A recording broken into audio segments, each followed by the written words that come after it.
পক্ষ থেকে বলছি, তোমরা যারা ক্লাস 12-এ পড়ছো অর্থাৎ ফোর্থ সেমিস্টার হয়ে উঠেছো, কারণ পুজোর জাস্ট কিছুদিন আগেই তোমাদের থার্ড সেমিস্টারের পরীক্ষা শেষ হয়েছে এবং বেশ কিছুদিন আগে উচ্চ মাধ্যমিক শিক্ষা সংসদ থেকে তোমাদের ফোর্থ সেমিস্টারের যে রুটিন, সেই রুটিন কিন্তু দিয়ে দিয়েছে। সেই হিসাব মতো তোমাদের 12ই ফেব্রুয়ারি 2026 সালে ক্লাস 12 ফোর্থ সেমিস্টারের পরীক্ষা শুরু হবে এবং তোমাদের পল সায়েন্স পরীক্ষা আছে 20 ফেব্রুয়ারি 2026 সকাল 10টা থেকে 12টা পর্যন্ত।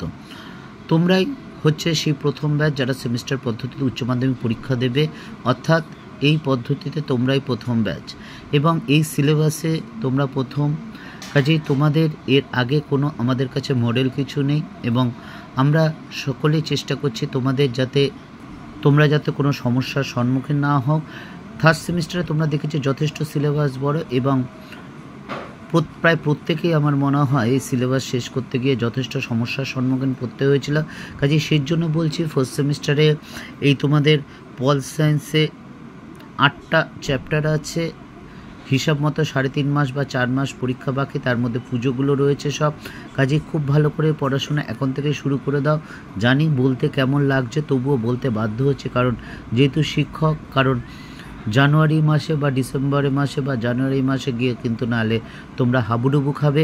তা যাই হোক, আমরা ইতিমধ্যে পড়ার বিষয় পক্ষ থেকে ক্লাস 12 ফার্স্ট সেমিস্টারের যে প্রথম চ্যাপ্টার পল সায়েন্সের আন্তর্জাতিক সম্পর্কে তার আমরা সিলেবাস এবং মার্কস ডিভিশন দিয়ে দিয়েছি। আমরা 2 নম্বরের উত্তরের ফার্স্ট সেট দিয়ে দিয়েছি।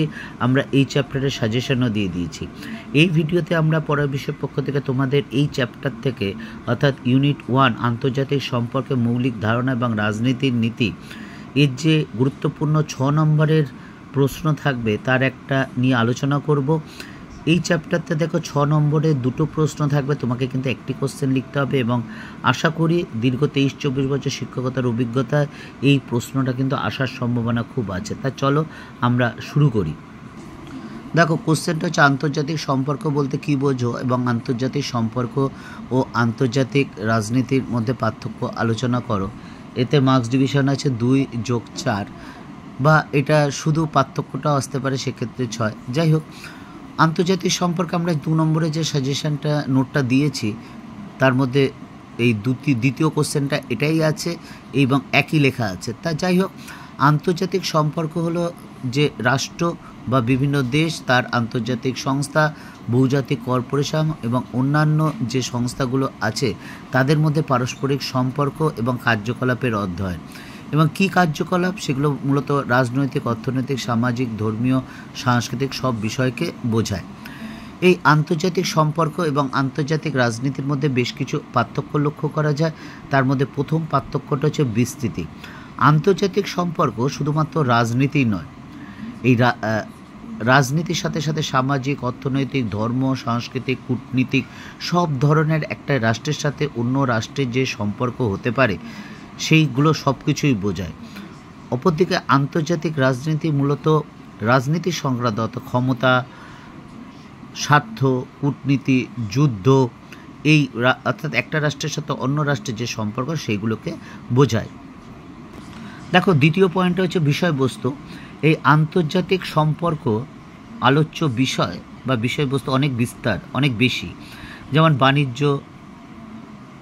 জাতিপুঞ্জ, পরিবেশ সুরক্ষা, মানবাধিকার, আন্তর্জাতিক আইন ইত্যাদি এর কিন্তু অন্তর্গত। অন্যদিকে আন্তর্জাতিক রাজনীতিতে মূলত রাষ্ট্রশক্তি, নিরাপত্তা, প্রতিরক্ষা, যুদ্ধ, শান্তি চুক্তি, কূটনৈতিক এইগুলি আলোচনা করে। 3 নম্বর পয়েন্টটা দেখো, প্রকৃতি, অর্থাৎ আন্তর্জাতিক সম্পর্কের প্রকৃতি হচ্ছে বহুমাত্রিক এবং সহযোগিতামূলক, কারণ একটি রাষ্ট্রের সাথে আরেকটি রাষ্ট্রের সক্রিয় ভূমিকা কিন্তু পালন করে। কিন্তু আন্তর্জাতিক রাজনীতিতে তুলনামুখী সংঘাতমুখী, কারণ প্রত্যেকটি রাষ্ট্র অন্য রাষ্ট্রের থেকে এগিয়ে যেতে চায়, অর্থাৎ সামাজিক, অর্থনৈতিক, রাজনীতি যাই বলে কেন সেদিক থেকে কিন্তু এগিয়ে যেতে চায়, ফলে তাদের মধ্যে ক্ষমতার ভারসাম্য বজায় থাকে না। পরের পয়েন্ট হচ্ছে দৃষ্টিভঙ্গি। আন্তর্জাতিক সম্পর্ক যে সকল দৃষ্টিভঙ্গির মাধ্যমে গড়ে উঠেছে সেগুলো হচ্ছে আদর্শবাদী এবং উদারনৈতিক চিন্তাধারার বেশি প্রভাব লক্ষ্য করা যায়। এবং বুঝতেই পারছো, আদর্শবাদী বা উদারনৈতিক যেখানে সহযোগিতা, যৌথ উন্নতির এগুলোর উপর জোর দেওয়া হয়, সহযোগিতা, সাহায্য, পারস্পরিক মৈত্রী এগুলোর উপর কিন্তু জোর দেওয়া হয়। কিন্তু আন্তর্জাতিক রাজনীতিতে বাস্তববাদী চিন্তাভাবনা অর্থাৎ পরিস্থিতি উদ্ভূত পরিস্থিতির উপর নির্ভর করে কিন্তু নীতিটা পরিচালিত হয়। এক্ষেত্রে শক্তি, নিরাপত্তা টিকে থাকার জন্য প্রতিযোগিতামূলক আচরণ দেখা যায়, কারণ অন্য রাষ্ট্রের থেকে এগিয়ে থাকতে হলে শক্তি বলো, নিরাপত্তা বলো, এগুলো কিন্তু অন্য রাষ্ট্রের থেকে বেশি হতে হবে। কারণ আমেরিকা এই কারণেই কিন্তু অন্য রাষ্ট্র থেকে এগিয়ে, কারণ তাদের প্রতিরক্ষা বলো, শক্তি বলো, অস্ত্র বলো, সব কিছু কিন্তু অন্যদের থেকে বেশি।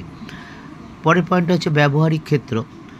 আন্তর্জাতিক সম্পর্কে রাষ্ট্র ছাড়াও বিভিন্ন আন্তর্জাতিক সংস্থা, বহুজাতিক কর্পোরেশন, এনজিও ইত্যাদির ভূমিকা কিন্তু বিশ্লেষণ করে বা ভূমিকা পালন করে। অপরদিকে আন্তর্জাতিক রাজনীতিতে রাষ্ট্রকেন্দ্রিক অর্থাৎ রাষ্ট্রের মধ্যে রাজনৈতিক ক্ষমতা ও কূটনৈতিক সম্পর্কই প্রধান আলোচ্য বিষয়। পরের পয়েন্ট উদ্দেশ্য ও প্রবণতা।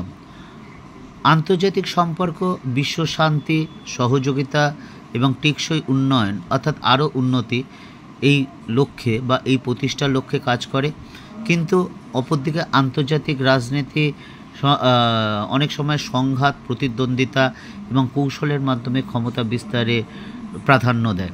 অর্থাৎ আন্তর্জাতিক রাজনীতিতে কিন্তু অন্য রাষ্ট্রের থেকে নিজের ক্ষমতা বা প্রভাব বা জাতীয় মর্যাদা বা জাতীয় সম্মানকে কিন্তু বেশি গুরুত্ব দেওয়া হয়।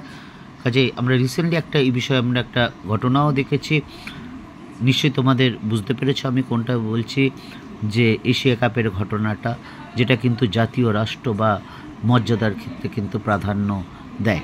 কাজেই উপরোক্ত আলোচনার পরিপ্রেক্ষিতে বলা যায় যে দুটো শাখা অর্থাৎ আন্তর্জাতিক সম্পর্ক এবং আন্তর্জাতিক রাজনীতি পরস্পর সম্পর্কিত হলেও এদের মধ্যে বেশ কিছু কিন্তু প্রয়োগগত বা ক্ষেত্রগত পার্থক্য লক্ষ্য করা যায়।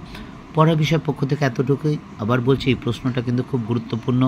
যদি ভালো লাগে চ্যানেলটা অবশ্যই লাইক করে, সাবস্ক্রাইব করে, বেল আইকন টিপে রেখো, কারণ আমরা পড়ার বিষয়ের পক্ষ থেকে একমাত্র চ্যানেল যাতে তোমাদের ক্লাস 12 ফার্স্ট সেমিস্টারের অধ্যায় অনুসারে সাজেশান এবং সেই প্রত্যেক কটা সাজেশানের আমরা কিন্তু উত্তর দিয়ে দেবো এবং সেগুলো কিন্তু বুঝিয়ে দেব।